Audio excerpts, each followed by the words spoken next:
We've been keeping up with this story, and I'm going to explain time and time again why it's important, and it has nothing to do with whether you like or trust Elon Musk. That's particularly irrelevant to the point, and I'll explain why. Again, if you watched my previous videos on this topic, you already know that. But apparently, as of this morning, Twitter is set to accept Elon Musk's $43 billion offer to buy the platform. Now, keep in mind, we're going to read through this a little bit, but keep in mind, you got to understand, he overpaid. Like, this is something that he really, really wanted. And he gave them basically an offer that they could not refuse. Simple as that. It looks like Elon will finally own Twitter. Reuters reported that Twitter is poised to agree to sell Musk for what the Tesla SpaceX CEO called his best and final offer of $43 billion. Musk's offer includes purchasing outstanding shares of Twitter stock for $54.20.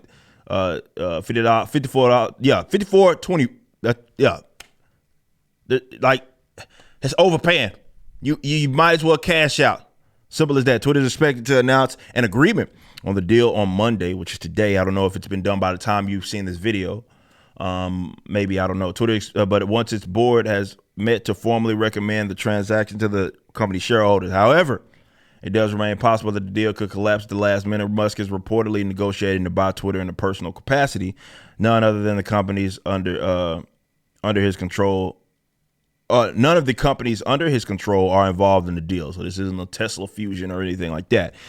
Twitter has been unable to secure a go shop provision under its agreement with Musk that would allow the company to solicit other bids once the deal with Musk is signed. But Twitter would be still allowed to accept offers from other parties by paying Musk a breakup fee for breaking the agreement. Twitter shares were up 4.5% pre-market trading, selling for 51.15 a share in New York on Monday. Musk has expressed his interest in buying Twitter and taking the company private to grow it so that it become a platform that truly embraces the principles of what they deem as free speech.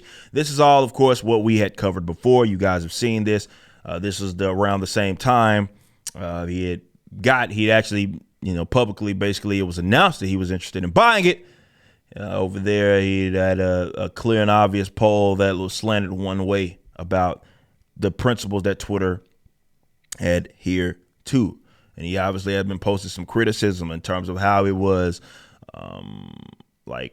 operating and what the things that it did and all of that. He clearly has his own interest in it. I think a lot of this also stemmed from his kind of beef with the SEC and how basically they had to vet all of his, because of his power, essentially had to vet all of his tweets. It was like, that's just stuff that he didn't want to deal with. So I think he was just one of those, is a Bruce Wayne type of situation. Like, y'all get at me. Okay, I don't like this.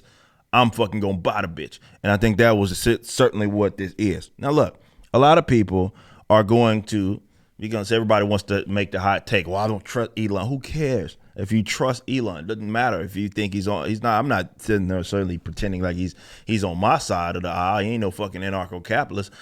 All I'm saying is this. When you look at who he makes mad, this is important. You look at who he's pissed off, this is very important.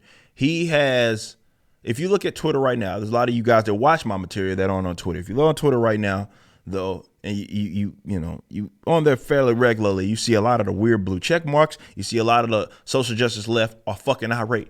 They're making very stupid statements because they look at it like it was a great benefit to them and probably one of their greatest accomplishments when they were able to pimp social media sites into basically becoming their, acting on their behalf, the authoritarian left. And it was all in the name of what they deemed as moderation. Okay. So they made a lot of strides in the moderation space with really a lot of the social media, the popular, prominent social media website, Twitter's, of course, being one of them. What they think that he is someone that's going to come in. Whether he does this or not is a completely different, it doesn't matter, because look at how they're reacting.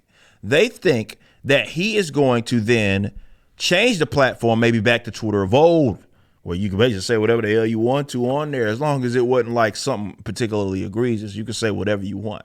Wasn't any fucking, oh, well, you said something that we disagree with, therefore we're going to have our fact checkers put a little notification under your post, and you're not going to be able to have it retweeted. Like none of that goofy shit, which basically is a way to use the platform to funnel what people deem as the righteous, just information. Which it couldn't be anything further from the truth, but you're not allowed now as dialogue to exist. I get it. Look, with a site like Twitter, yeah, it's a lot of troll and shit posting and all of that.